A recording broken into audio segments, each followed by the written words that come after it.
We're back with the question and answer session, aka the After Dark section of the Captain's Table. We before this we were talking about engineering. Will it kill solo gameplay? I think I titled it Evolution or Revolution.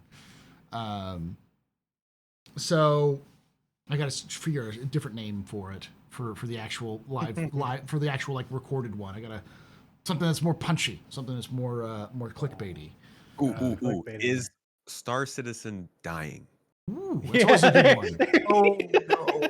Is this the end for Star Citizen? There you go. Yes. Something like that. Yeah. Engineering, the death of Star Citizen. Yep. There we go. That'll get it. There we go. So I'm hanging out with Cepheus from Northern Star Alliance. Axis Just 00. Northern Star. Just Northern Star? I thought it was Northern Star Alliance. Yeah. Northern Star Alliance is an Eve thing. Oh. Not me. Not you. Okay. Northern Star.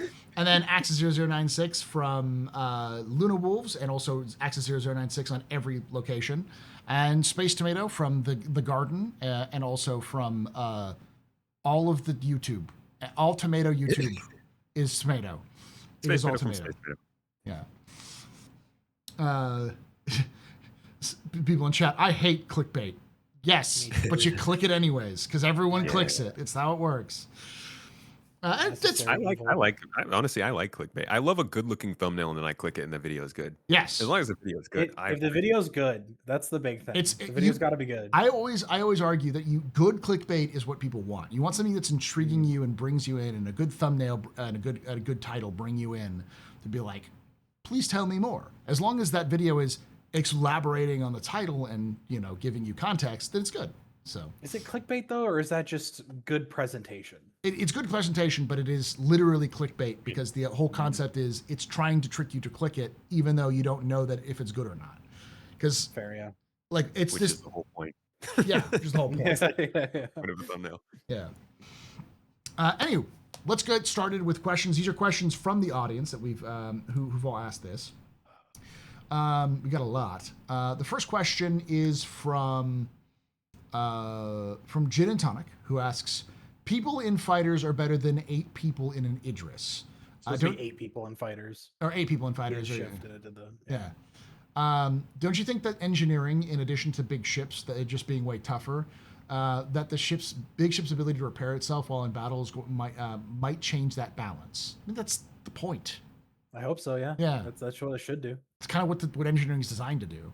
Like we kind of danced around it in the other one, but I think we talked a little bit about it. But you can legitimately kill a ship and then bring it back to life, as long as those components aren't destroyed, like completely.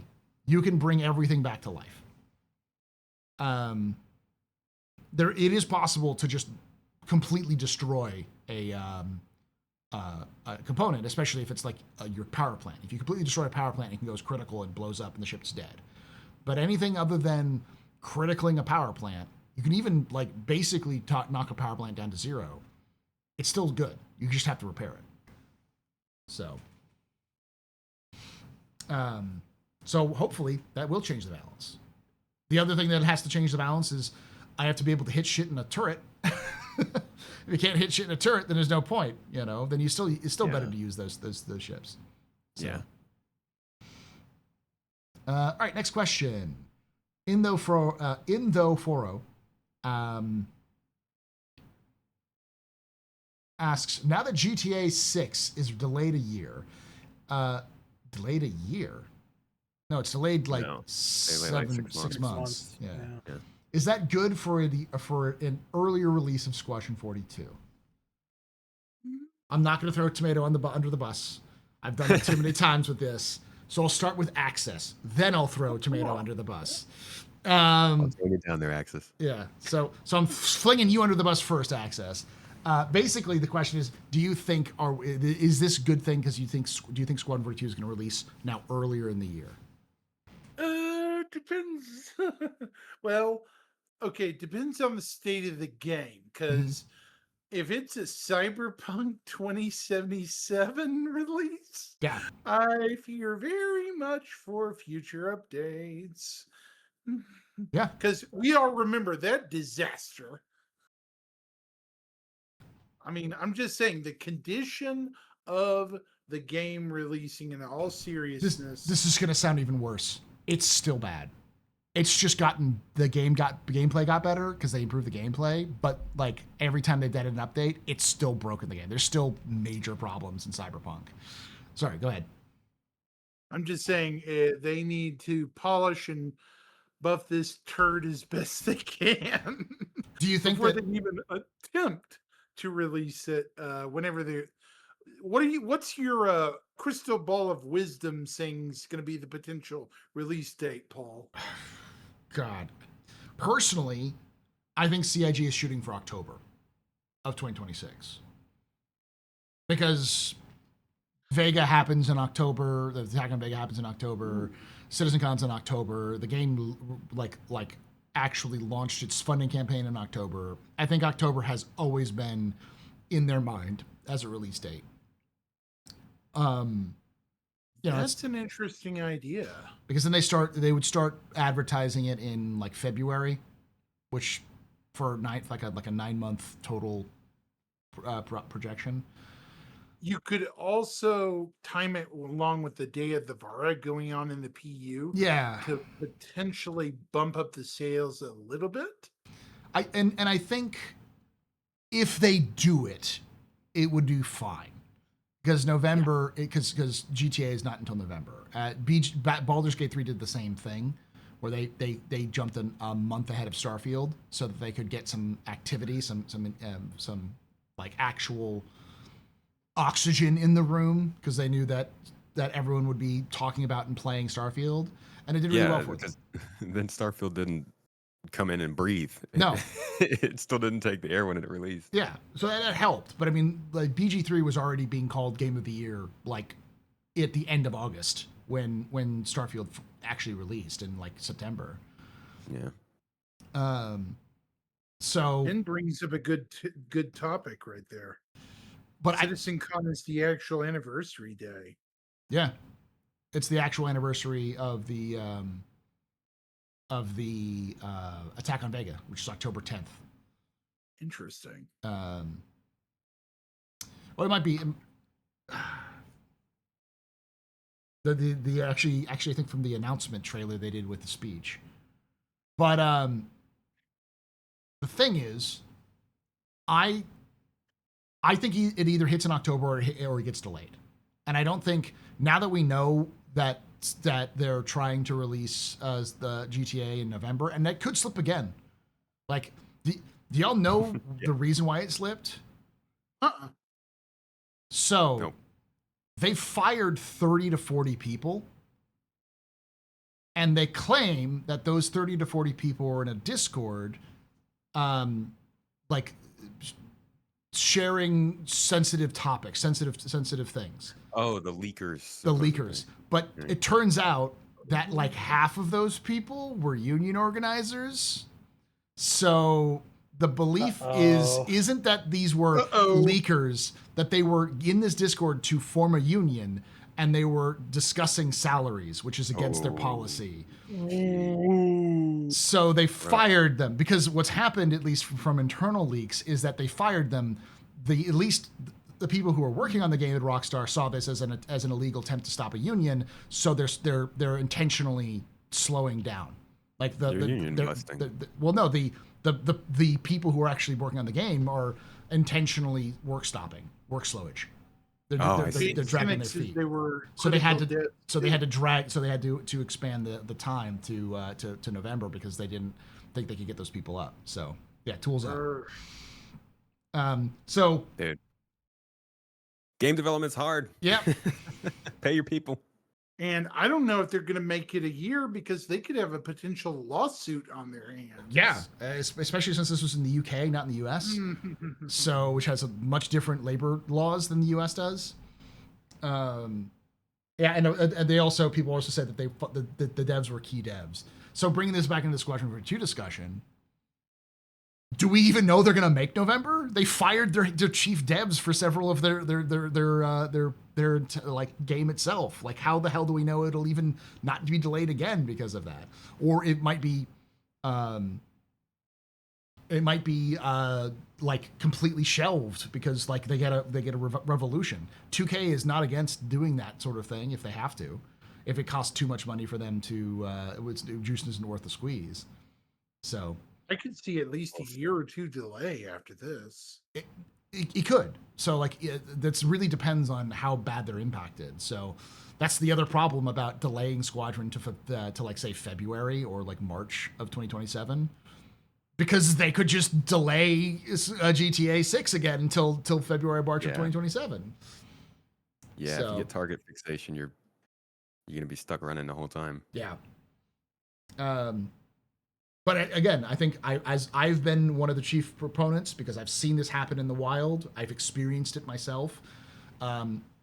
When you launch is as important as anything else. It's one of those key parts to making a game go from being a good game that nobody plays to a good game that everyone knows about.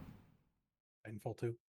Titanfall 2. That's my personal experience, which is Hey, but how crazy is it that Arc Raiders is kind of in the same position, but they've managed to? I think a big part of what made Arc Raiders bump up in popularity was the Battlefield 6 Battle Royale unveiling. Yeah. But it's interesting to see it's kind of the same situation as releasing between Battlefield and Call of Duty. yeah. Well, it's also a different genre, like a completely different genre. Like the Titanfall Much thing. more trendy. And the Titanfall thing was Titanfall was a science fiction like movement shooter releasing a week before a science fiction movement shooter. So it was like same genre, like on top of being the same exact type of game. Hmm. But yeah, so it's and I'm not going to go into too much because I know a lot of people say, well, it doesn't matter because it's a console game. It's not about console. It's not or versus PC. It's about attention economy, and you need something like Squadron 42 needs as much attention as it can get. So it needs to release in a very quiet time so that it can build naturally. Because we are crazy. We know about Squadron 42. I guarantee you there's at least 1 million people who own Star Citizen who don't know what Squadron 42 is. The amount of people I hear that are like, "Oh, it doesn't matter. It's only coming out on consoles." Dude, I wouldn't I wouldn't release a book within a couple weeks of GTA 6. Yeah. Like, it doesn't matter. Nobody's Yeah. going to be thinking about anything that isn't GTA 6, plus or minus a few weeks of that game coming out. The GDP of the world will be impacted by the release of GTA Probably. 6. I mean, will. it'll be like, because it's going to be, there'll be commercials. It'll be brought up on talk shows, on late night shows. Like when people Mhm. ask questions about gaming. It'll be in That's what's Super gonna Bowl be- commercials. Yeah. Yeah, it'll be It's- casually coming up. It's It, in all likelihood, is going to be the highest grossing piece of media for like an opening week out of anything ever. yeah. Oh, easy. It could be the single most successful piece of media in our history. Yeah. And people are kind of forgetting that it's not a vacuum. Like we focus on GTA 6 because it's the biggest thing, and that is definitely something to look out for. But Star Citizen or Squadron 42's got other obstacles to look at next year. Yeah. I think both Exodus and Osiris Reborn are going to be releasing next year, and those are single player, space-based, Yeah. character-focused RPGs. Those are competing almost directly with Squadron 42. almost directly. Yeah. And Yeah, the same yeah. people are going to be looking at those games. So I think even if GTA 6 is a month off, 2 months off, whatever, it's another thing that's happening alongside what seems to be a resurgence in big space games at the same time. It's a moving target. They have to hit a moving target, and they have to do it right. Though I also think that to a degree, both Osiris and I always forget the other name, Exodus, both of those games are likely to also be looking at Squadron, being like, I don't want to be near that. Mm, They've almost made $1 billion in funding. I don't want to be near that. You know, they have a bunch of crazy kooky cult fans. They're gonna suck the room up out of us. You know, It's just kind of an agreement. because that is one advantage that Star Citizen has, is that it has a bunch of cult-like audience. This is what Baldur's Gate had going for it when it went to Baldur's Gate 3.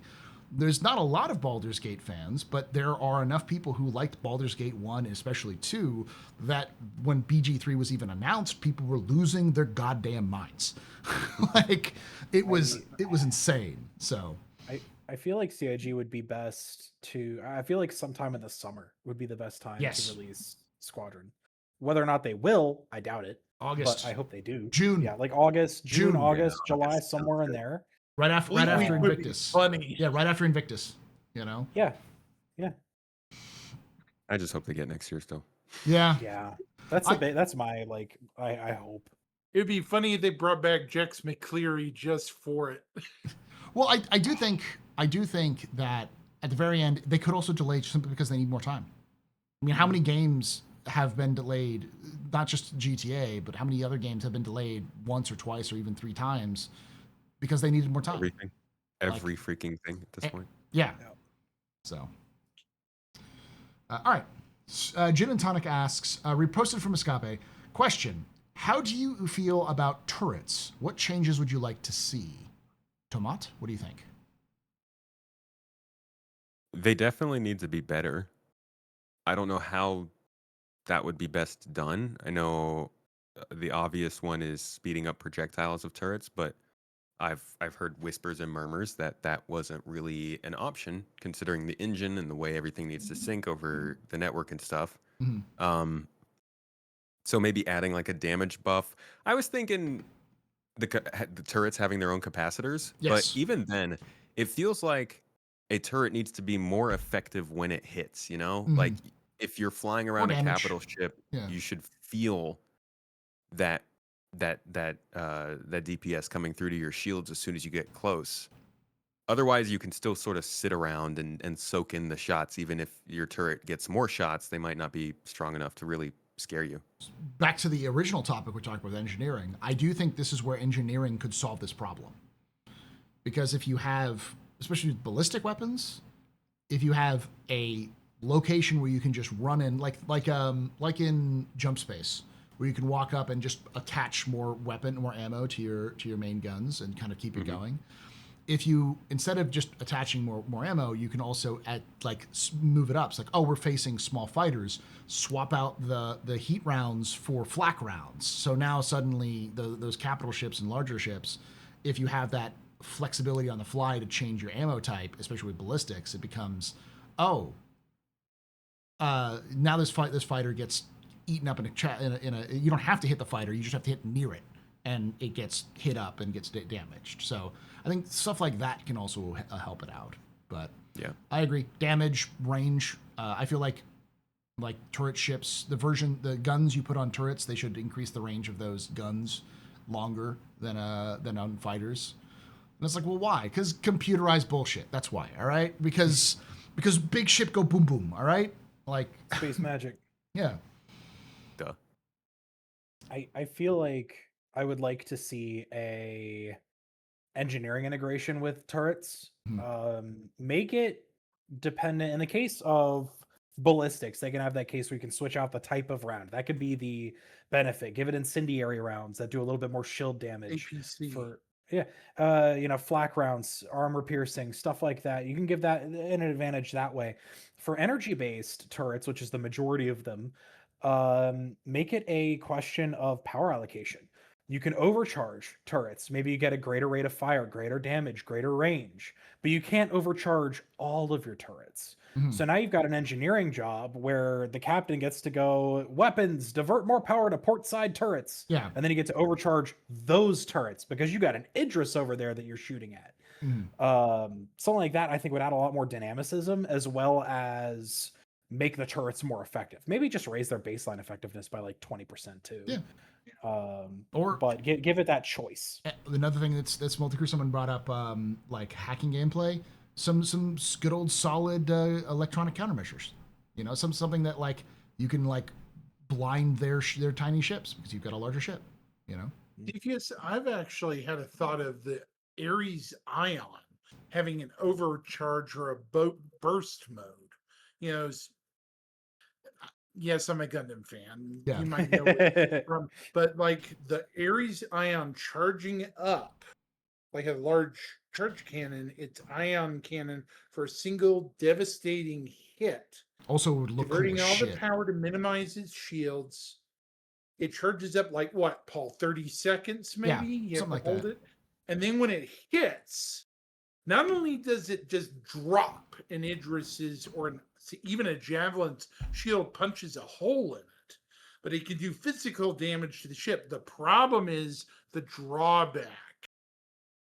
Yeah. When it does that, it's a single shot. You have to retreat your ship because it's done some very bad damage to your barrel. I'm a big fan of compromises. You have to make choices and sacrifices when you're fighting.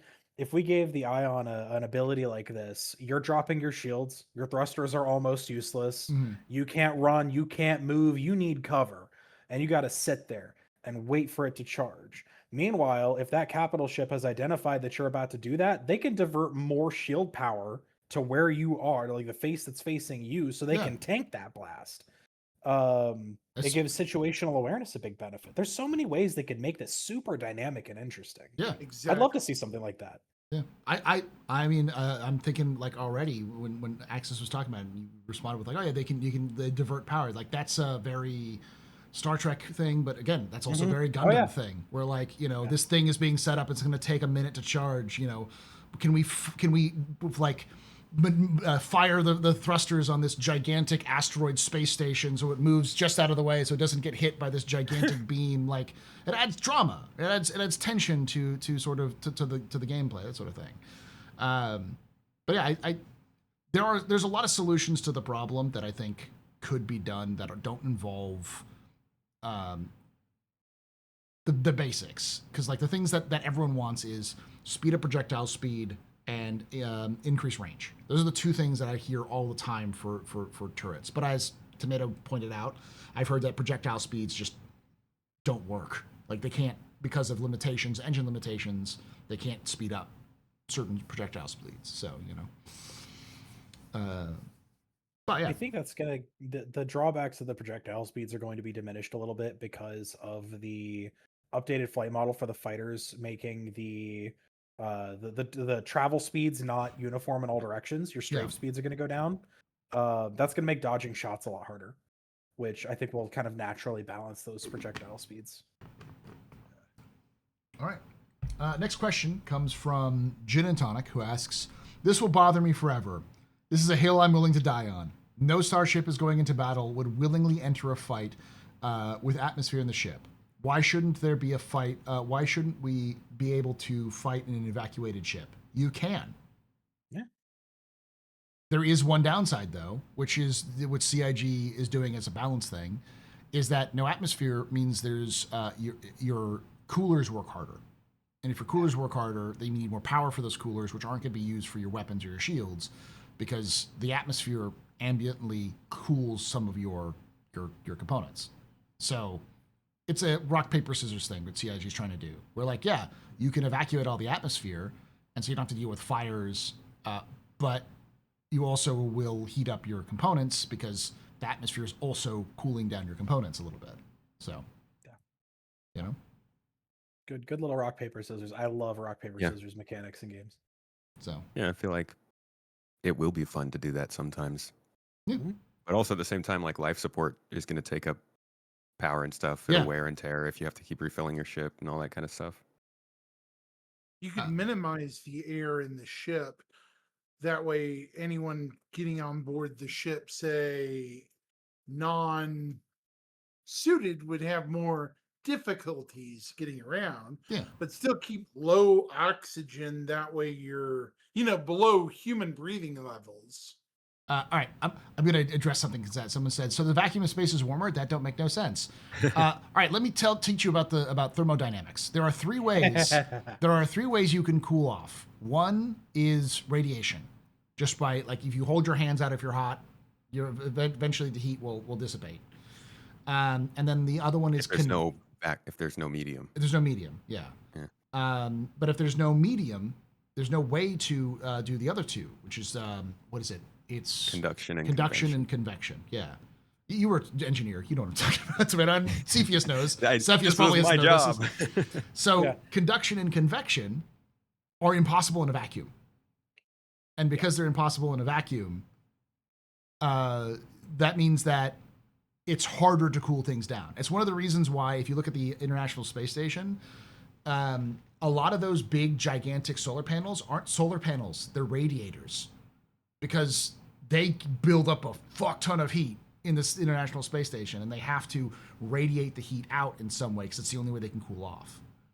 That's that is so people. It's a conversation I've had before of like, Yeah.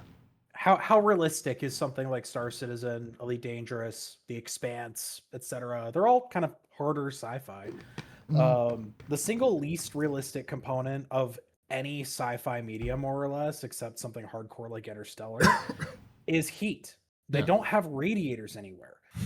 Heat management is the I- one thing there is that one we thing- viably can't get around. And this is the one thing I will always say, and Axis could back me up on this. Gundam. Gundam gets this right, which is the weirdest fucking franchise to get it right. But all of their capital ships, especially in the Char's Revenge, or Char's Counterattack, you could see they actually built in radiators for their ship Yep, they underneath. so that they can like deal with the heat buildup and stuff like that. So I think they were the Rock Kind Loom had that. Yeah. And that's the weirdest. This unrealistic like series where your people are piloting human-sized robots in space to kill each other with lightsabers also has some of the most hardcore sci-fi elements I've ever seen in a universe. So I love that. I love the juxtaposition it has there. But yeah, you're right. Also the O'Neill cylinders and everything. Oh, else. yeah. That gives me on a different tangent. I would love CIG to actually do O'Neill cylinders like Elite Oh does. God. You know, Let them try and figure out their. It's not even a Dyson sphere, right? It's just like an artificial. it's just a spin. It's just a spinning tube. It's just a tube that It's spins. a cylinder. No, I mean, 16 miles in- long and about 6 miles wide. I mean, He's the, talking about Inside, Synth it World. Rotates at about a quarter Synthworld. RPM. Yeah. Can we just get Halo rings? Yes. Those two, please. I always it also is going to sound weird because I'm also one of those people that's like, this is a game where you do World War II dogfighting with bird aliens. So like realism is like relative, but CIG, just like Gundam or any other science fiction franchises, chooses what laws of physics they want to abide by and what they don't want to abide by. yeah, it's People definitely like confuse realism with fun Yeah. and believability. I don't know if it's a hot take, but I feel like simulations don't have to be realistic. They just need to make sure they're consistent with their rules. Mhm. Yeah. I feel like you could simulate something that's just not actually the same as reality. Yeah. I would say that spacesuits by the 30th century, they could add this to lore, Paul, and I would love you to add this. See, our spacesuits in the current space program, okay, they're made to predictably protect against heat, cold, micrometeorite damage, and other things. Mhm. And they're very heavy and thick. Look at the undersuits that everybody wears. They're very thin and basically very small. Mhm. But you would think over 900 years, evolution of fabrics, materials, components would adapt something into this streamlining of tech. To a degree. It's probably nuclear powered or something in the back. Well, it's actually based off of the undersuits are actually based off of an actual proposal that was made to NASA for a futuristic suit. Because the reason why suits are so bulky in space is because they have to pump in a lot of air, not for you to live, but pressure. Because there is no pressure in vacuum, and you need pressure to be able to on your body to be able to circulate blood flow and stuff like that. So like most suits are like I think like 1/4 atmospheres of pressure. Yeah. And so there was a suit. It was like right around when Star Citizen was kickstarted that was proposed, which was basically like instead of pumping in atmosphere to keep yourself keep your skin alive, it was just restrict. Because if you restrict your body, it can force blood to flow because you're actually pushing down physically on the skin rather than through atmosphere. As long as it's tight. Giant compression bodysuit. Yeah, it's a giant compression suit. And so they were able to get it to work. And so if you look at a lot of the early concept art of Star Citizen undersuits, and they're basically copies of that experimental suit, like down to like the material like designs they used. So. Yeah. All right. let's move on. We had a good conversation though. I like the part about Halo. Halo. I'm gonna ask you this, Tomato. Are you interested in campaign evolved? Dude, hell yeah. Hell yeah, man. It's Halo, man. You- Like I struggle really a lot with being part of the Halo community. I don't know about you guys, but I do like it's too. just kind of like Star Wars, dude. That Halo Yeah. players don't enjoy Halo if it does something. Mhm. And I man, it's such a great game. It's such a great story, and the book is so good. Mhm. If this was a Remont Master, I would be so disappointed. It'd be so dumb. But this is like an actual reimagining of the story, and I'm really hoping that they take the chance to hit on some of the things that we didn't get to see in the game that were in the book that I think were really Oh, well yeah. done, Like the and also some additional missions yeah. It's, My it's- favorite for the game. My favorite meme that I've seen is the Halo community's perfect remake of Halo CE, and it's just a picture of Halo CE. Yeah. It's the original Halo CE. Yeah. And I'm so excited for Campaign of All. It's a stupid name, but I'm excited for the actual thing to come out. Yeah. Uh, And you couldn't even resell it either if it was the Halo C. You'd have to send them back in time to go play it in 2001. when before they Yeah, wipe yeah, their yeah, mind, that too. wipe their mind, and then go back and do that. Yeah. Yep. Yep. Another Mike mentions it was from MIT and it was called The Second Skin. Thank you for finding that. I just remember seeing that one. This is off the topic, but I've also heard that the whole reason for Halo Combat or Campaign Evolved is because they want to do a Halo 2 campaign Evolved and a Halo 3 campaign Evolved. So they want to do all of these with the new one, and then their own Halo 4 and Halo 5. So going into a different direction than the original Halo 4 and Halo 5 because nobody The likes Halo original 4. 4, Halo 5, 5 whatever. It's going to be a different time split, I guess. possibly, but the other thing is they're also working on Halo 7 right now. Are they? Yeah. I don't remember that. Yeah, they said they're That working on maybe. Halo 7 right now. So like they're They working. should just Go ahead. make Halo First Strike after this. Yes. Please. Yes. I want more God. offshoot games, more Halo Reach, more ODST stuff. Give me the story of Buck at Reach. You know. Yes. I'm going to give you guys the hell take. Noble no. 6 survives somehow. I'd No, love he to see that. didn't. No. We're not doing that. No. He's in Halo CE. No one wants that. No. That would Please no. it would be cool to because Halo Combat Campaign Evolved is supposed to have 3 prequel missions. So I'm assuming that one of them's gonna be on Reach. They gotta be said on it's Reach. all new story. Yeah, it's all new not s- like an adaptation of something. It's all new. I have no idea what it's. Yeah, gonna they be. said I'm it's excited. before. Some of it might be before Reach. I think they Yeah. said with Oh. Johnson. Nice. I really hope we get to play as Chief wearing Mark IV without shields. Ooh, That would be cool. really, really cool. What if we got to play as Johnson in Contact Harvest? I also thought Oh, that that'd would be make so the best- sick. Yeah, if they Yeah. did like a Halo TV show, that would have been the best show. That'd be man. Yeah. There's so many cool things they could do with Halo. What are we Mm. doing, man? Oh. You're right. They're fumbling so hard constantly. Keep talking about all these. Sorry, I had to. He was doing nothing but talking about the same thing about Thank how you, engineering is Paul. I was evil. gonna suggest it, glad you but thank you. He was kind of Debbie Downing. Oh my god. I think he was just trolling. He I don't think was that at that actually- point. At this point, it's gonna be troll because he's just trying to bring everything up. Yeah. right. Anyway, The Halo podcast continues. Yes. Over here trying to enjoy I- Halo, man. I- We're talking about Star Citizen. I unironically, I did a podcast called the Lore Citizen Podcast that I love doing, but one of the things I discovered is that it's hard to keep going with like the same 2 or 3 people. So I've because I'm a lore nut about everything. I've kicked around the idea of doing of changing the Lore Citizen Podcast into another podcast that just covers space science fiction games in general, and then bringing people on like what's his name? I'm gonna say it's not Maddie, but it's like Maddie plays. not Maddie plays, maybe Maddie plays, but like he does a lot of Halo lore on YouTube. I see him a lot on shorts as well. Eckhart? Not Eckhart. Installation 00. Not Installation 00. It starts with a K, I think was his name. Cammy? That's his name. Get me on, please, for a lore citizen about Halo, man. Yeah. I freaking love Halo. lore. Well, you have to be able to like bring on people like Eckhart and Installation 00 and Cammy to talk a little bit about That'd be so like cool. Halo lore, like one thing they like about their lore, and then just like do it, for all science fiction, space and science fiction That'd be sort good, of fiction. So, Yay, dude.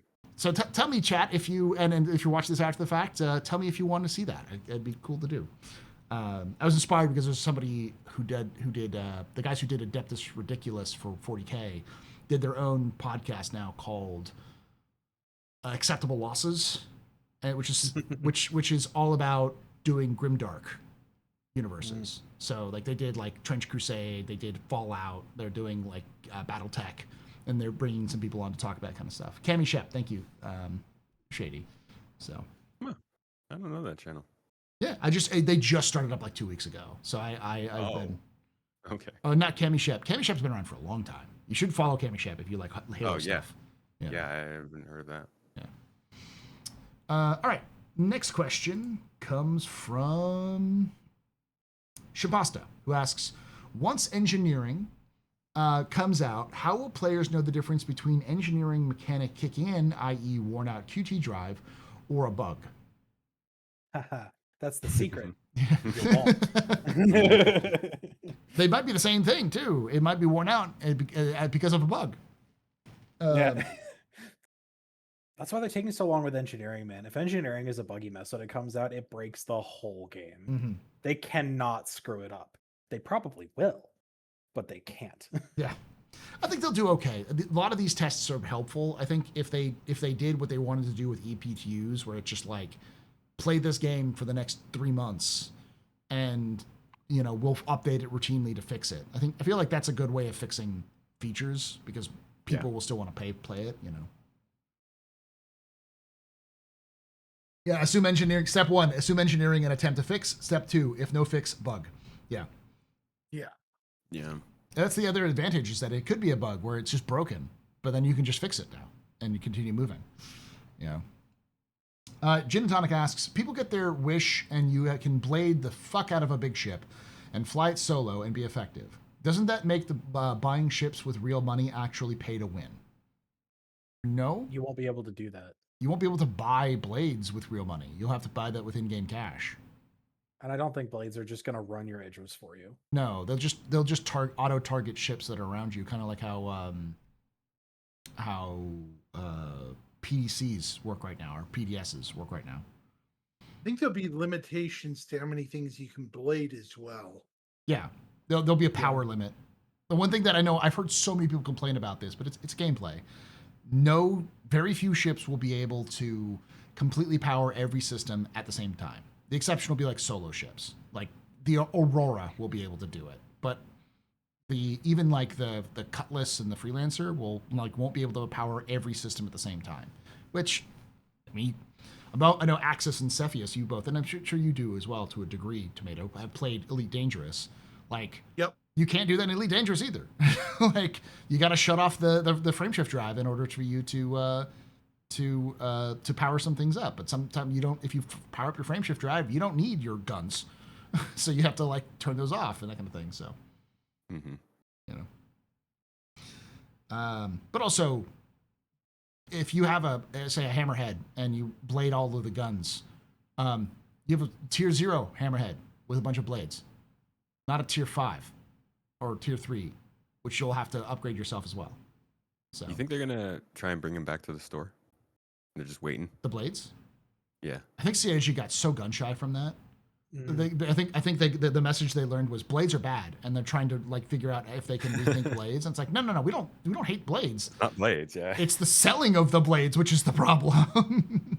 I think the big problem with like just blading the fuck out of a big ship and flying it solo, you could put blades on all your turrets in your Idris. When your power plant catches on fire, you're still screwed. Yeah. So you're not gonna. It's not gonna magically. It'll augment your crew, but it will not. It's not gonna make anything soloable. We'll see. There's also, go ahead. If somebody blows up one of those turrets, it's not like that person can get off the turret and go help somewhere else on the ship. Yeah. We haven't gotten to this, but I'm sure it's there somewhere about the NPC situation, about NPC crew, which we didn't bring it up at all in engineering because I don't think it's really viable discussion simply because 1.0. We're talking about 1.0, like 1.0 engineering.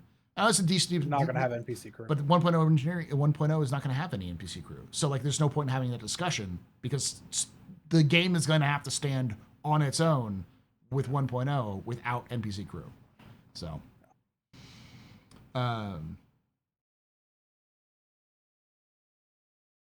did I see your question? I did see a couple questions from yep another Mike, but so we'll go through this.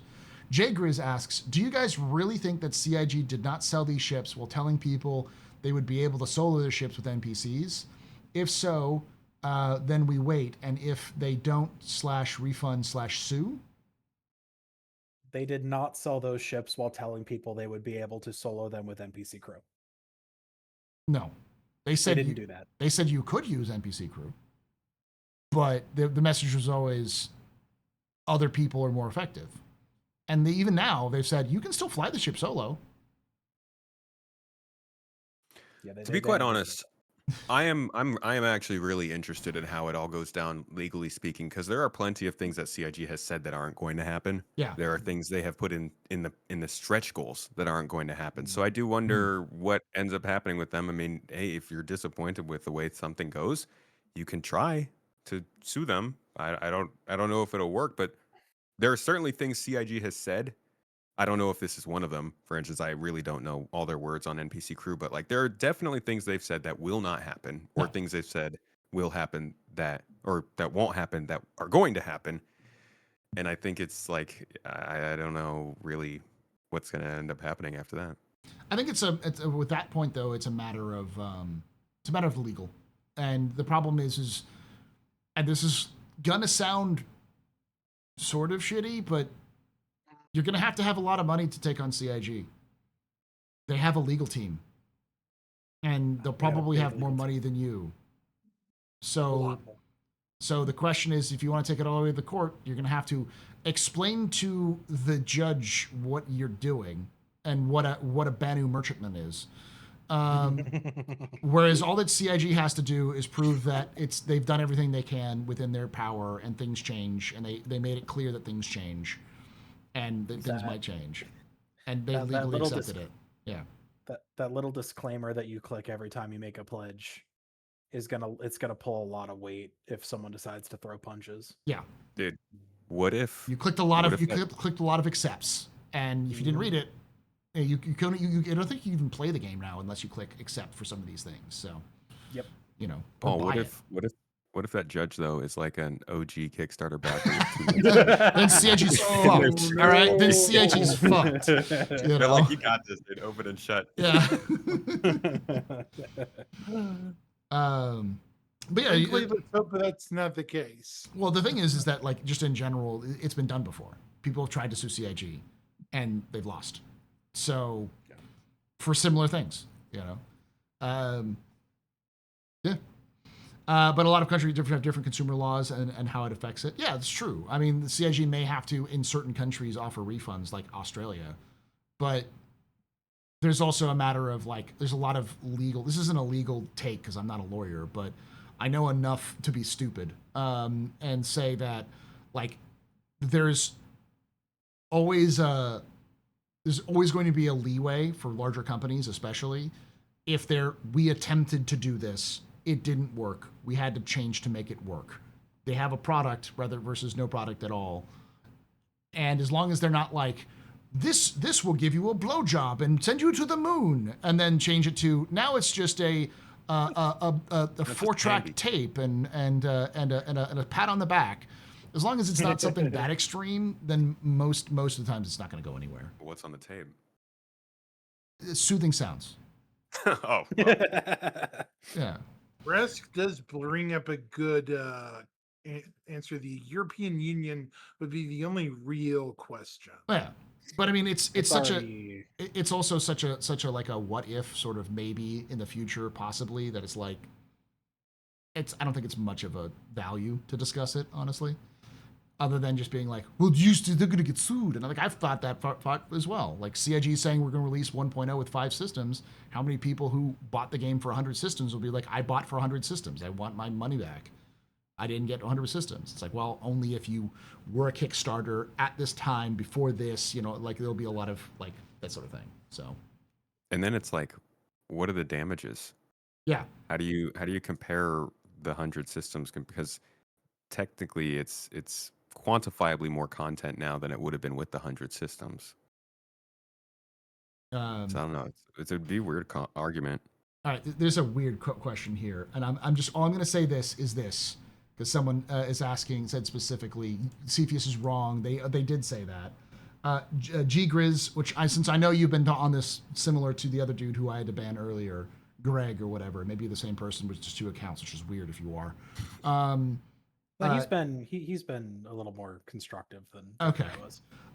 What I'll say is, if Chris said that very specific words, you have to have the evidence for it, and not you can't you can play this solo, or you can't. It won't be effective, but you could be solo, or yeah, there'll be NPCs you could use, but it won't be effective. Like you have to have very specific. Chris Roberts said, yes, you will be able to use NPCs in the game, which will make the game function, and you can fly the ship with NPCs and only NPCs. Like, that's the problem. When you're getting into legal issues is very specific. I mean, you could just pull up all the 10 from the chairmans and like go through and look at all this stuff. Tavarin Kung Fu, The big problem is that Chris Roberts said is not a promise from CIG. Yeah. Chris Roberts could say that there's a module of the game coming that'll give you a blowjob and send you to the moon. Yeah.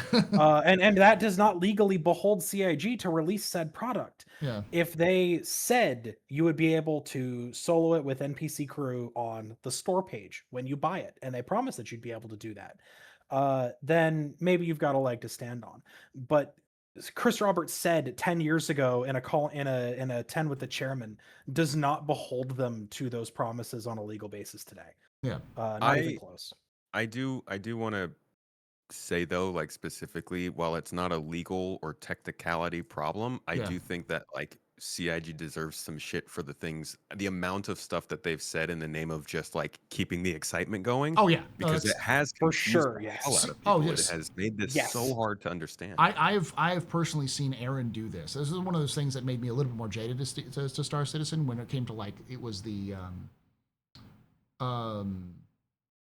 way that they organized, where they have like an upstream downstream team, and so they have like it was the I forgot what it was, but it was like something development. It was like staggered development. Staggered development. Mm-hmm. Because like I knew what staggered development was, why it was being done, and Aaron came on and said, "Oh, this will make the game faster." I'm like, "No, it won't. Not initially. It'll slow things down because they have to get reorganized." But it was Aaron trying to get people to not freak out about it, and he was trying to fight fires. And I'm like, "This is bad. You're just going to make it worse because when it doesn't speed up development in 2 months, people will lose their fucking mind." And CIG does that all the time. So yeah. At any time there's negativity that they need to report, they're like, but yeah. They are a business. They got to sell a product. They do, yeah, and they do a freaking great job at it. They do, yes. But they have said a lot of things that I think are going to come around to bite them over the next like 5 years. It's not a question. I'm saying you should be as good as a real players. You would play at a handicap for sure, but I think they must give NPC crew. They aren't going to at 1.0. That's the problem. No, like we know that. We already know that. They've already said that. So at this point, I'm just gonna say I'm gonna drop this discussion because it's like we got to move on. But if you don't have a problem with it, go to CIG, see how that goes. All right, like I want to have a conversation. I don't want to be arguing the same thing over and over. So, another Mike asks question. What should the largest soloable ship be? I'll be able to play the dream from Luthen Hullcraft, Escape from Andor. I'll just look up that. I don't remember that one. It's so cool. It's the one where he gets getting caught up in the tractor beam. Oh yeah. And fairly small, I think. would be our equivalent of a small medium. My mind always, like, the ship that came to mind when I read that question was like Zeus. Yeah. Constellation even, but can see even Akani. I think Akani would be pushing it, I think, because that is getting kind of into large ship territory. But I think like Zeus, Cutlass, Spirit, Freelancer, stuff like that. Yeah. Not the Max, the original. I do think like I think a javelin could be soloed if you're just flying it from point A to point B. But if you're talking about effective use, then probably medium ships. You know, like it's hard. Like a Corsair maybe. Not a Corsair. What am I thinking? Star Runner, Mercury, the Mercury. So it's a hard question to answer because soloable means different things to people. When I hear that question, my first thought is like, well, what's the biggest ship with just one seat in it? Because that's a ship that's made for one person. As soon as you add another seat, technically you could be doing more effective stuff with that. I mean, CIG makes the functionality, so I think it depends on what you're trying to do. You could solo mine in a mole, no problem. Yeah, people do it. I've seen people do it. Change. It'll change over time too. Yeah. I said in the earlier one that like I think one of the draws, at least for me, is being able to get out of your seat and go fix something in a medium ship like a Freelancer or a Cutlass after a combat thing, and then getting back in and flying away. Like that sort of adds more to the game, adds more usage to your stuff. It adds more. You have to think about it more, which means you have to actively play the game more instead of just sitting there being like, I can fly my ship, go zoom, zoom, zoom, get down, truck boxes here and there, or I go zoom and go pew, pew, pew, and then move on kind of thing. So somebody brings up one of my favorite small multi-crew ships, the C8X. Oh, yeah. And it's a workhorse for a shuttle. I've always wondered if Anvil should have a slightly bigger version, like a C16 or something. Yeah. You know, slightly bigger, slightly more capable, but maybe not overall giant compared to the Cutlass, you know? Kind of like a whole A version, where it's like it's still a small ship, but it's you got more options, you know. Like I call it the C16 Aquarius based on the fish name. Yeah. So maybe it can go underwater, like the mini Pisces. Valkyrie. I think Pisces is because it's named after a constellation Pisces, I think. Right. Yeah. It would have 4 seats in the back instead of 2. You know, it's a longer ship. 8 cargo instead of 4, and 1 pilot still. Same overall design. Maybe upscale the weapons to size 2, so a little more capable. Maybe size 2 shields, Cepheus, maybe? 1 size 2 shield generator? 2 size 1s. Yeah, maybe like the God, what is that Nomad? Yeah, 3 size 1s. Yeah. A little more. It's basically more capable. Yeah. All right, we got another question. We got a couple more questions, and I'm going to cut off questions here in a moment. But yep, another Mike says, does hard death serve a purpose, or would only being able to disable ships prove more paths to fun gameplay? I think he's asking hard death of a ship. Yes, it serves a purpose. It serves as a consequence. I think like power plants going critical should be a thing. If you neglect a damaged power plant, it should be able to go critical and fully explode your ship. If you neglect fires, they should be able to spread to your ammo caches and pop off and cause major damage. It should not be a regular occurrence. No. And it should be something that happens because you neglected to do damage control. Yeah, it should be a really rare thing. I think it should be hard to kill people. I think they should make murder in places where it fits be like a ridiculously... I mean, I know they with regeneration, it kind of takes away from the weight of it, but I think murder should be like a really, really bad thing. So it's not just the consequence of doing it, but like nobody really wants to kill. You just kind of want to take people out of the fight, put them in the down state, disable their ship, but like killing them is that extra step that maybe people don't take as often. Don't get me started on the reputation, because like the Oh, answer, dude, the, don't get me an- started on the, reputation. an- the answer is reputation. Ugh. People who are murderers get treated differently than people who are not murderers. I see red. You know. I mean, they did mention it in the monthly reports that they're going to look at it. They're going to be. They mention it a lot of monthly reports, Paul. I know, but it's the first time we've actually. Me too. This is the first time we actually sick of it. saw it. You know, I don't remember seeing it for months, if not years. So, but yeah, I agree. I think the thing is that you need to be. It needs to be harder to be killed. The same with like your player should be like a ship. It should be really difficult to kill your player. And even intentionally killing a player should be difficult and or costly to the process. So. All right. Gin and Tonic asks. I think the bot crashed, but it's perfect. It crashed perfect with perfect number of questions. Gin and Tonic asks, shouldn't carriers be at least carriers at least the Bengal, Idris, and Kraken, maybe the Liberator, have automated tractor beam landing systems? No. Why not, Cepheus? No. Boring. Boring. I don't want the Elite Dangerous fly into the hollow box and you automatically slide into the thing. That's just the third Sunday of every month, my org does a takeoff and landing operation through an Idris where we focus on aircraft carrier style communications and like real world inspired ATC stuff. And it is some of the most fun you can have not shooting things in an Idris.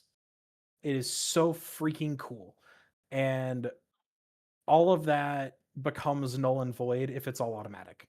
That just would not it would take a lot of the fun away from it. Some of the best memories I have of using the Idris is, someone wants to take off and leave the ship and do like, oh, I'm gonna do the cool thing. I'm gonna launch out of the base super fast. It's gonna look all Star Warsy.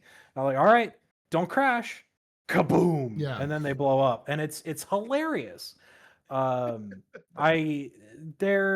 automated tractor beam, it might have a place, but at least don't make it mandatory. Let me not have it turned on. I wouldn't like it.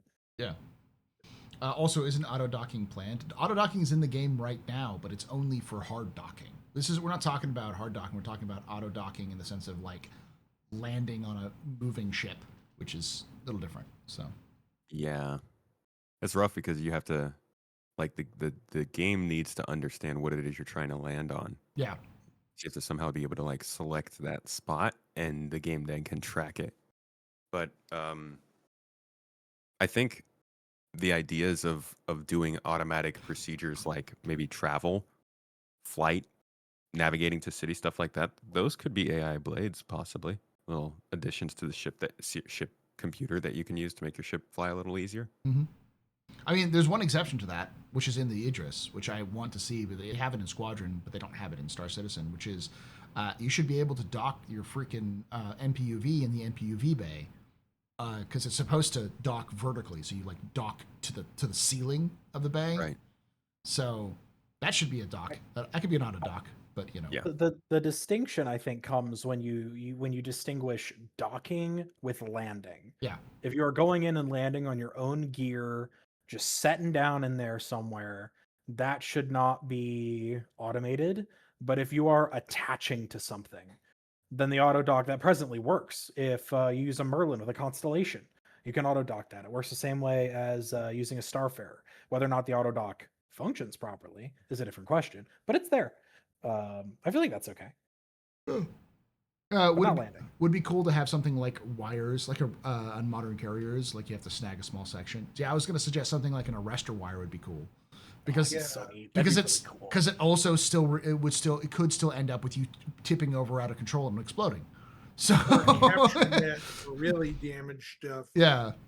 Landing in an Idris when the atmospheric flight model's in, and you're doing it in atmosphere, is going to be interesting. I hope. Get your joysticks ready. All right. Next question comes from Peaks, who asks, "What do you think? What do you think? How much of an impact engineering will have on ground and atmospheric combat?" Ooh. Space Madness said something very beginning, which I agree with, which is nothing. Like, this will not fundamentally change how damage works in the game. Damage is still going to work the same way as it always has. So, and when it comes to ground gameplay and even atmospheric gameplay, the only thing that will really change is now you can repair the ship after it, as long as it doesn't explode. If it's in atmosphere and you crash because you lost an engine, as long as you repair the engine, you're good. You're good to go. And if your tank gets taken out, you can just repair the tank and good, you go. You know. The thing that's going to change all of that, all the ground and atmospheric combat, atmospheric especially, is going to be the flight model. Yeah. Which, to my understanding, is not really related to engineering on its own. Yeah. It'll have some integration, but the new flight model is going to completely change air to ground, ground to air combat, as well as just atmospheric stuff in general. But that's not really engineering related. I would assume weather would have some sort of effect on engineering. Oh, I mean, it'll probably Getting because struck by lightning. yeah, turning your destroy power things. plant off because you get hit by struck by lightning. Lightning especially. I'm Yeah, so they're- excited for dead stick landings. I think you're Like- supposed to get distortion damage from like the clouds in space. Yeah, some of them are At some supposed point. to, for sure.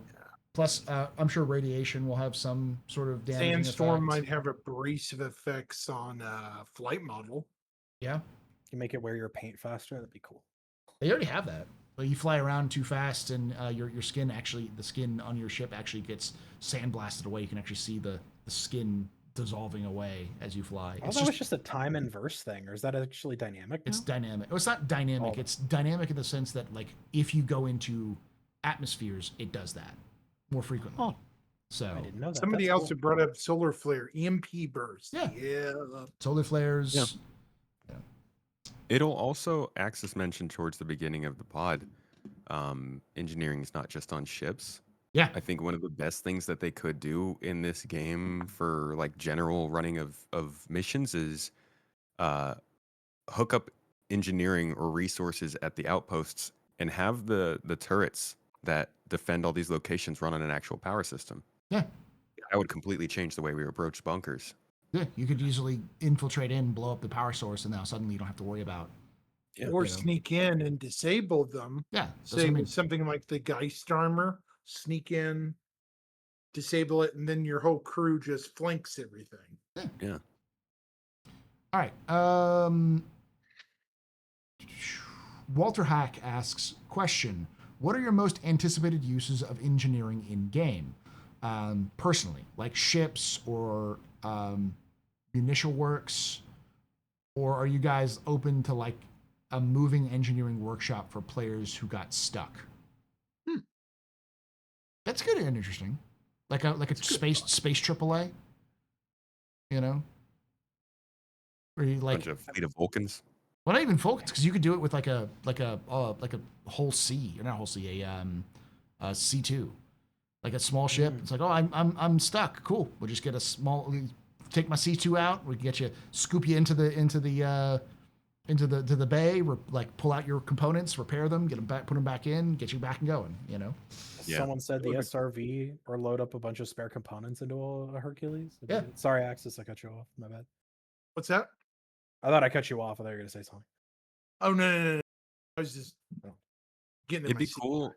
Gotcha. It'd be cool if at some point they could make capital ships that are just like computer NPC AI driven that go around emptier parts of the game and like go through missions, just fight ships and go about their day, and like you can just be a human engineer on board, like basically playing a solo player engineering experience on a large ship. Man, that that- would be very, very cool. That's one of my my secret hopes. I anticipate, but I would love for CIG to do it, where you could like sign up to be a crewman on an NPC ship, so you can Yeah. like learn how to be an NPC, learn how to be an NPC, learn how to learn how to like do engineering or gunning and that kind of stuff, and just get like a small little pay for it. So, but yeah, He brings up a moving engineering workshop.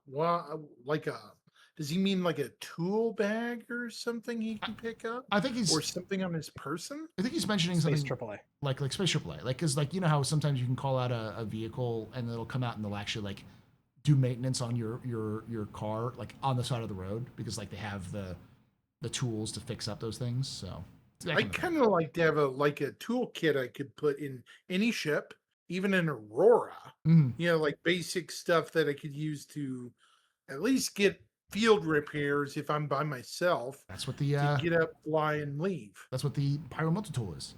That's for those who don't know. That's how it works. Your pyro multi-tool will shoot healing beams into your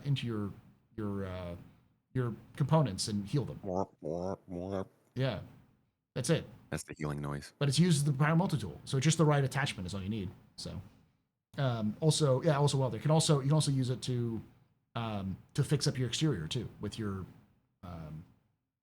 heal juice. So Heal juice. RMC, yeah. I like heal juice more. Heal juice.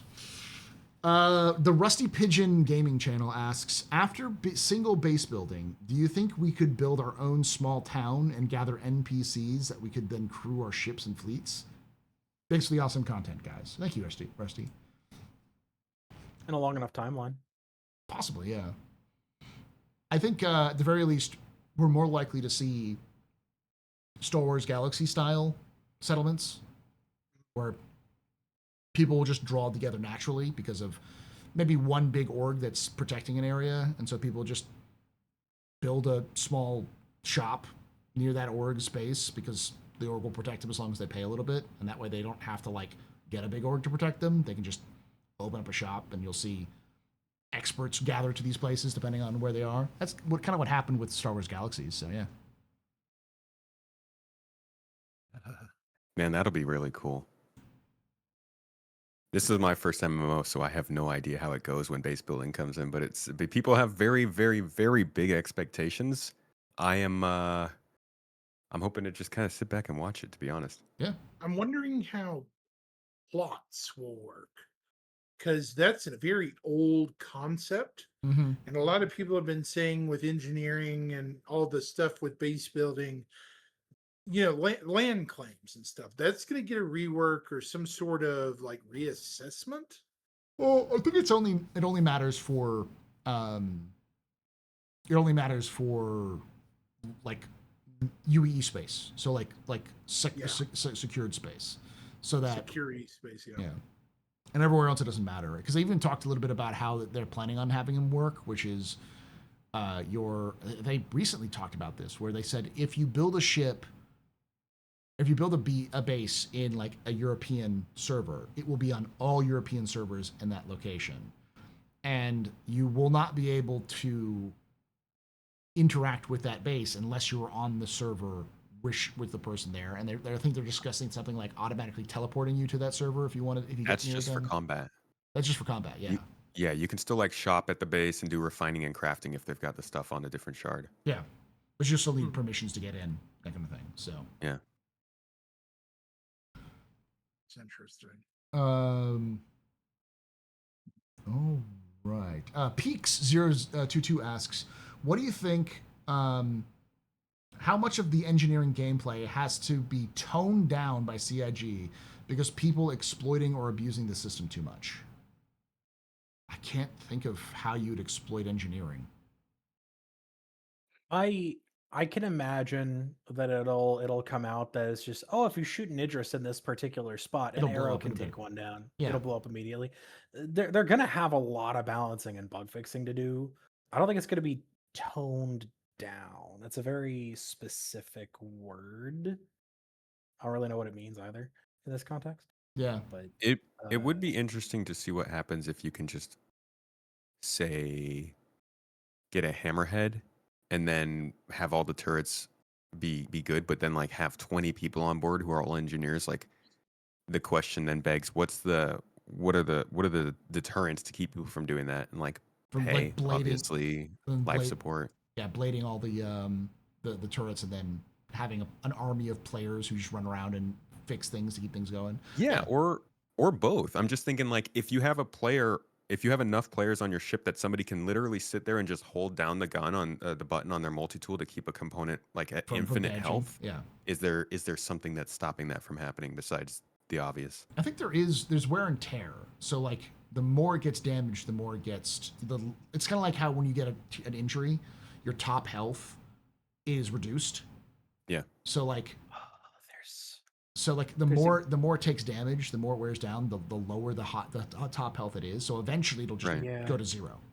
And you There's a can't game repair that it. does that. I forget what it is, but every time you repair something, the max HP goes down. Yeah. That's pretty common in like RPG and action adventure games that do wear and tear, like Metro Yeah. and stuff.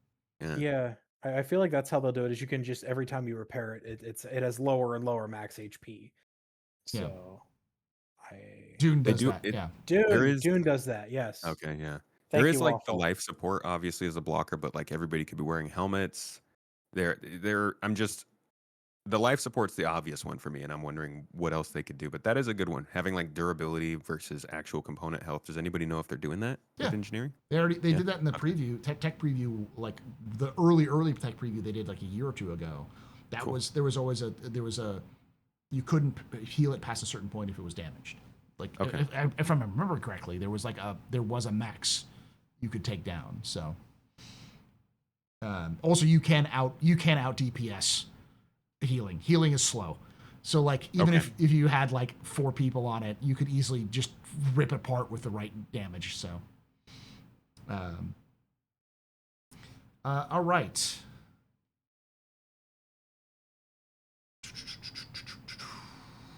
We've got 1, 2, 3, 4, 5 questions left.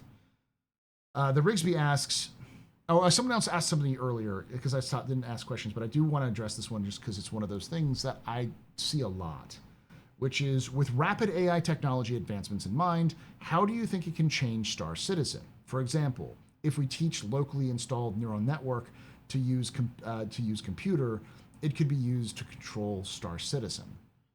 The issue with LLMs is that they're not efficient. They are very big. They take up a lot of memory.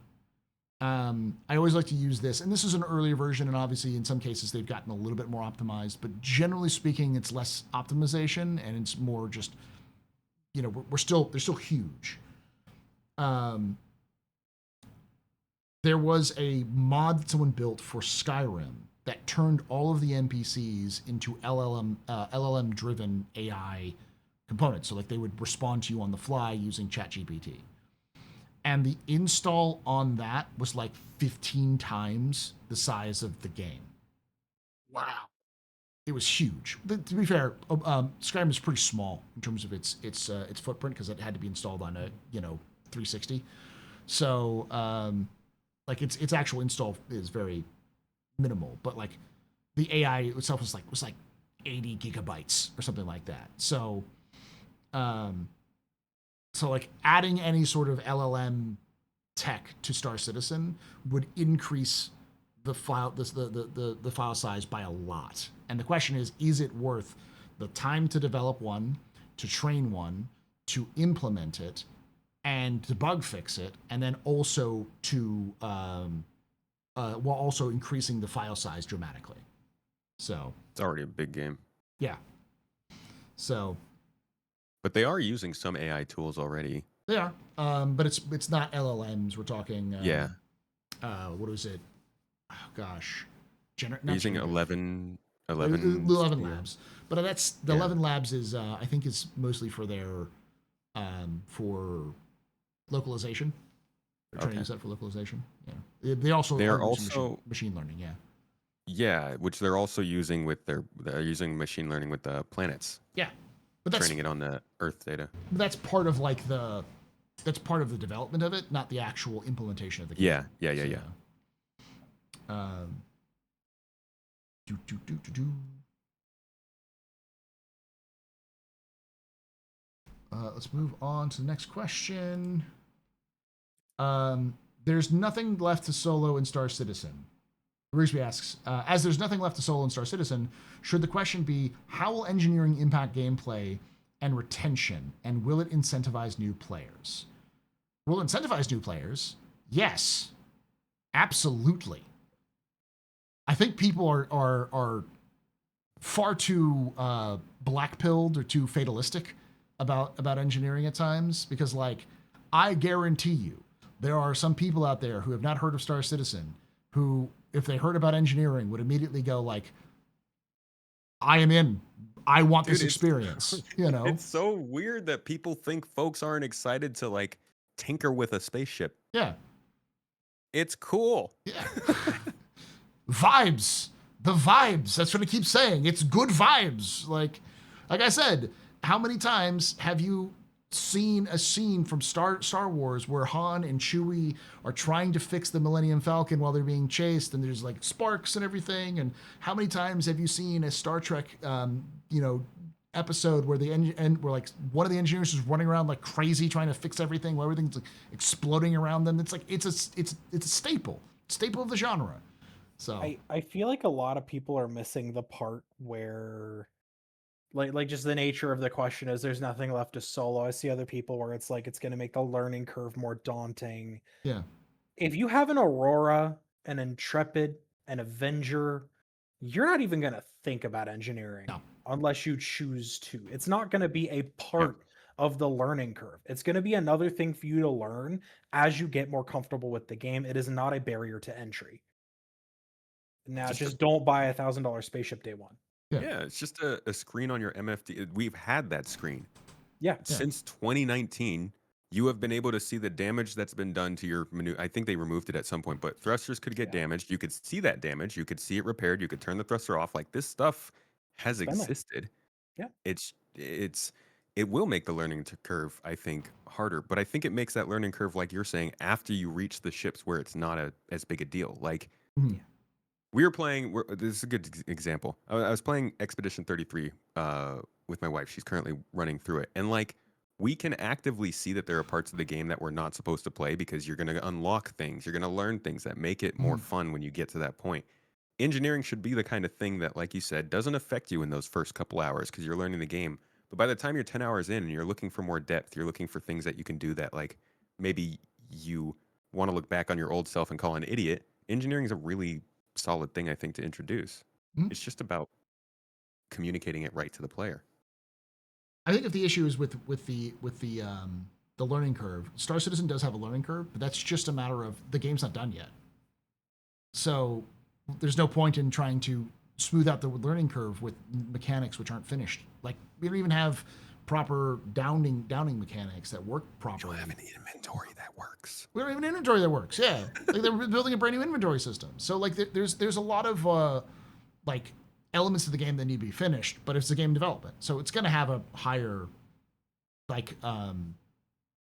higher barrier to entry just because it's not a done game. Like eventually CIG, and I think they said this, is their plan for 1.0 is like an instanced sort of 4 or 5 hour tutorial on just how to play the game with, and I'm guessing they're going to go full fucking Squadron on the damn thing, where it's going to have cutscenes and player interactions, and there'll be a whole storyline built into your introduction to the game, built around the idea of learning how to play the game, which makes sense because it's a game that's complicated and you want to get as much as you can. So, I think they did the same thing with like Freelancer. Freelancer had the same thing where like in Freelancer, the first part of the game was getting a jump drive. Like you needed to figure out, or was that Privateer? I think it was Privateer, where like the first part of the game was just trying to earn enough to a jump drive so you can get out of your first system. So it's like the No Man's Sky start. Yeah. No Man's Sky did it well. All right. Next question comes from White Light, who asks, do you think the tech preview of Engineering is a very tuned up version? I've heard people's small ships catching on fire on the landing pad while they're just trying to get out of the hangar. Yes. Civo tech preview. It's buggy. It's buggy. It's buggy, and it's likely tuned up for testing purposes so that they can test all the different mechanics. Oh yeah, for sure. It'll be tuned up for when it's actually in Evocati, and when it's in PTU, it'll be tuned up. Like this is one of those things where I assume it's going to release, but like in 10 months. Like 9 or 10 months. Yeah. And if it releases earlier than that, I assume it's going to be a long time in a PTU where people are playing with it before it even gets there. So don't assume final version. Just look at the mechanics themselves. Do they work? How are they like, what's the intention behind them? They're testing if it works, not if it's balanced. Stakeru asks, I'll also go on this.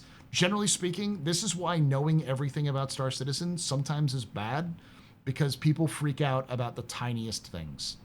Like, I remember when we couldn't talk about stuff in PTUs and Evocati's, people would find out about some performance issue with a specific ship or a specific location and then be like, game's dead, everything's awful, because as an Evocati, I wanted to be like, it's not unusual for this thing to happen in Evocati. Just fucking chill.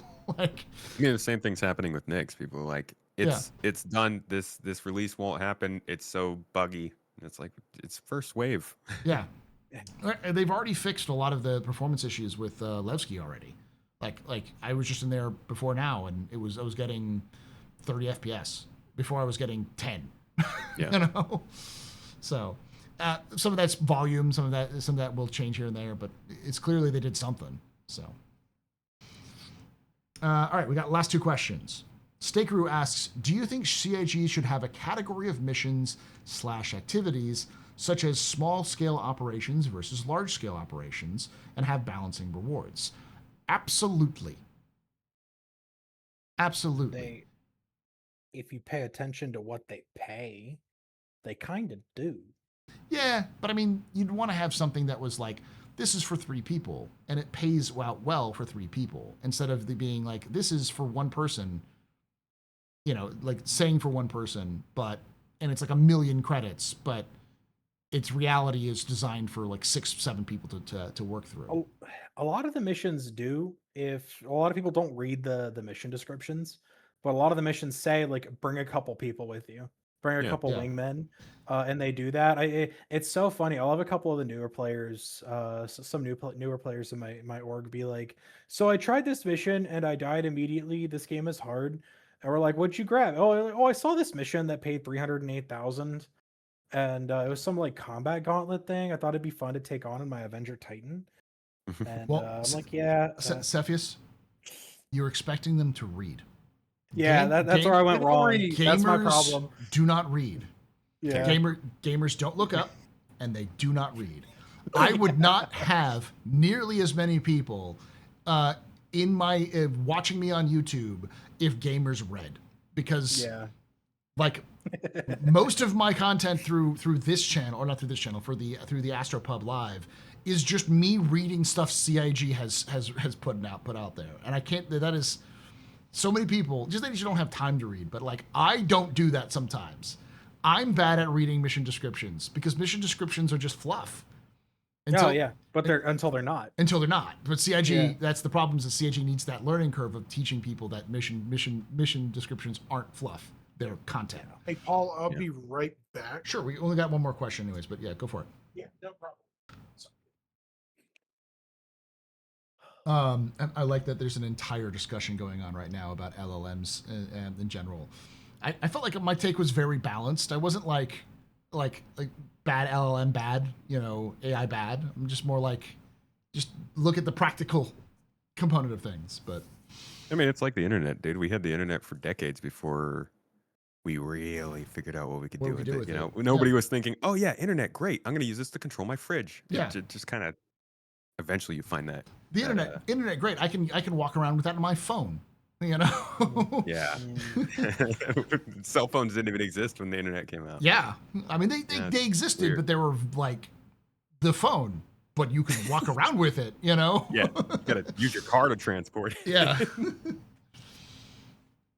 But Paul, reading hard. I get it. I mean, I understand the reason why. It's because a lot of my people listen to me rather than read, because you just got busy. It's like so many people listen to audiobooks rather than read because you just got other things to do, and it's easier to listen to something in the background. So, dude, if I wasn't doing all of this, I would not read near as much of the stuff that CIG puts out as I do. Yeah, it's a lot to keep track of. Yeah, it's hard to do when it's your job, let alone when you're just having fun. Last question is from Jedi Drifter, who asks, what kind of ship role do you think the Drake Clipper will fill? This is a leaked ship that's probably coming out. A Yeah. medium-sized cargo or multi-purpose focus ship. That sounds like a Drake ship for me. Historically, a clipper vessel is a fast merchant ship. Mm-hmm. So I'm assuming something to be I guess a Drake MSR equivalent kind of thing. Fast cargo minus the data running in terrible internal layout. Unless they have malfunctioning and flickering server racks. Yeah, there you go. So fast merchant ship is what I expect. Obviously, CIG has strayed from naming conventions plenty of times, but I that's mean, my guess. Drake also tends to stick around with its naming conventions. Like the cutter is very much a cutter. You know. Yeah. Um, A Drake C1, a Drake MSR, or something in that range. yeah. I could see. Drake Taurus. I could see it be somewhere between like a Zeus and a MSR, like a Zeus. A Drake Zeus competitor. Yeah. Y'all got Cuddy Black owners nervous. Well, Cuddy Black is also armed to the teeth. Like you could, it's got. Is it? Does it have pretty good weaponry? It's got 4 size 3 guns plus the 2 size 3 on the turrets. I think those are size 3 on the turrets. I didn't know it had 4. Yeah, I think I believe what it is. Isn't the Drake considered a medium fighter in the ASOP terminal? Yeah, something like they that. call it a fighter. Yeah, it's not, but it's called that. It may only have 2 size 3s, but last time I checked, you could do like 2 size 3 gimbaled. You could do 2 size 3 gimbaled and then 2 size 3s fixed, because I think it's like 2 of them are technically size 2s or whatever. But yeah, it's got a lot of guns. It's got at least 4 mounts for the pilot to use, let alone the gunner. You know. It hits. It hits. Yeah, it will hit you like the left hand of God if you're not paying attention to it, and it can hold rattlers. It has size 3 missiles on that damn thing. So, it's something that says side doors. Like I have never used a ship that is so easy to get in and out of at any point at anywhere. Like it's just good. It's just wow. I do not think the cutter the clipper will be anything but just it go fast. It hold cargo, it go fast. You know, a small max with more guns. It's a small max. With cargo hauling Herald. Yeah, I mean, it might be that actually. Drake is pretty like that. That's very much in their design style, which is just give it guns and give it speed. It ain't gonna turn, but it can go straight in a line very fast. So, yeah. Pilot has 4 size 3s and 2 size. From that. That's Wow. It's 2 size 3s. 2 size 3s for the turret. 2 are turreted. Yeah. 2 size 3s. 2 size 3s for the turret. Yeah. Yeah. But how many does the pilot have? 4. That I did not know that. That's a lot of firepower. It's comparable to the Freelancer. Yeah, Freelancer also has 4 size 3s, and so does the Saber. It has the same firepower as the Saber plus a turret, which has two more guns. In that case, I really feel like they should have made a Crusader M1 that was comparable in firepower to those two. Yeah, I can see that for the Spirit. Yeah. Yeah, just up gun Spirit. Does the C1 have 4? I thought it had 1. Or I thought it had 2. The C1. Oh, it's 4. It's 4. It's 4. It is. Okay. It's 4 size 3s because it's got the turret under the nose and then the 2 on the upper wing roots. Okay, cool. Then you're fine. The A1 has a dual size 3 turret, but the C1 has a tractor beam on that mount. Right. I use the C1 all the time, but you can tell how little I fight with it that I didn't know that. Yeah. It's not a good fighting ship. The Cuddy's better for fighting than the C1. The thing that's that the Cuddy has is it's a box. It's a rectangle. So its smaller profile makes it harder to hit unless you're pancaking it. It also you got to be skilled in the C1. Also, the Cuddy handles like a wet dog noodle compared to fighters. So like it's nimble, but not compared to a Hornet.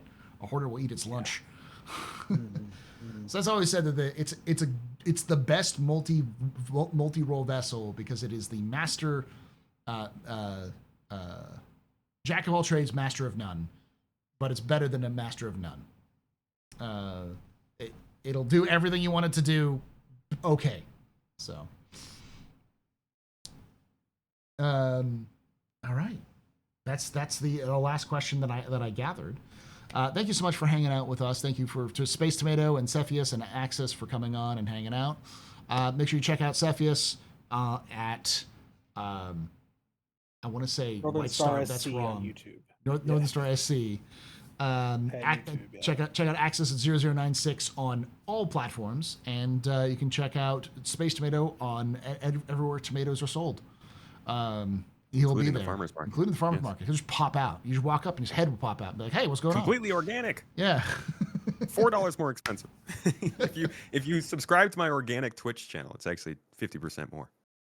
Okay, it was incorrect. Jack of all trades, master of none, but better than some. I think it's been I thought it was better than a master of none, but like Better than a master of one. better master of one. Okay. Yeah. My closing message will be: everybody, if you're playing by yourself, join an org. Any org.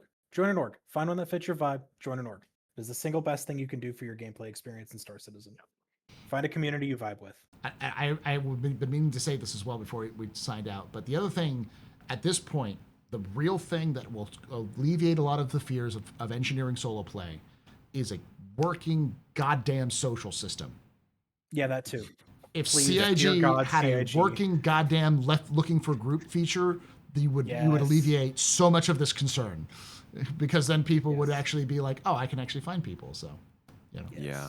It's like the big battle cry now, really, is we Yeah. need social tools. yeah. Join a group. Please do. I mean, CIG, come on. Thank you so much for joining us.